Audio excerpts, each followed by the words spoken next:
Hi everyone. Today topic వచ్చేసి communist పార్టీకి సంబంధించినటువంటి చరిత్ర.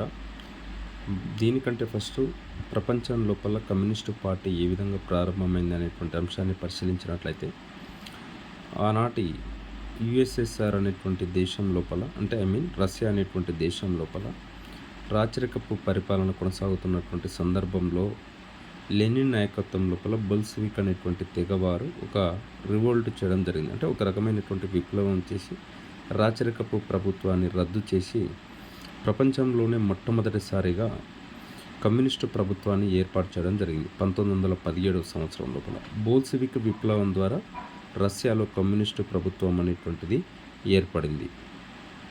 ఈ సందర్భం లోపల ప్రపంచ దేశాలన్నిటికీ కూడా ఎక్కడైతే రాచరికపు ప్రభుత్వాలు కొనసాగుతున్నాయో ఆ దేశాలలో కమ్యూనిస్టు ప్రభుత్వాల ఏర్పాటు అనేటువంటిది ఆవశ్యకత ఏర్పడింది. ఈ సందర్భం లోపలనే 1920 దశకం లోపల ప్రపంచ దేశాలన్నిటికీ కమ్యూనిస్టు ప్రభుత్వాలు అనేటువంటివి పరిచయం కావడానికి అవకాశం ఏర్పడింది.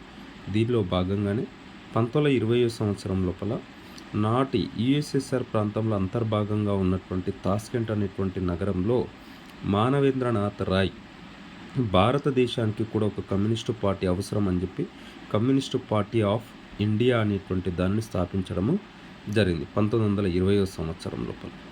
కానీ భారతదేశం లోపల అధికారికంగా 1925 సంవత్సరంలో డిసెంబర్ నెల లోపల కమ్యూనిస్టు పార్టీ అనేటువంటిది ప్రారంభించబడింది.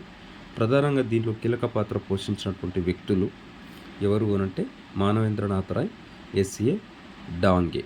ఈ విధంగా భారతదేశం లోపల కమ్యూనిస్టు పార్టీ అనేటువంటిది ప్రారంభించబడింది. ఇటీవలే కాలంలో 1925లో స్థాపించబడింది అధికారికంగా భారతదేశంలో. అంటే 2025 నాటికి 100 సంవత్సరాలు పూర్తి చేసుకున్నది. కాబట్టి ఈ పార్టీపై రాబోయేటువంటి పరీక్షల్లో ప్రశ్నలు అడగడానికి అవకాశం ఉంది. కాబట్టి జాగ్రత్తగా చూసుకునేటువంటి ప్రయత్నం చేయండి. Thank you.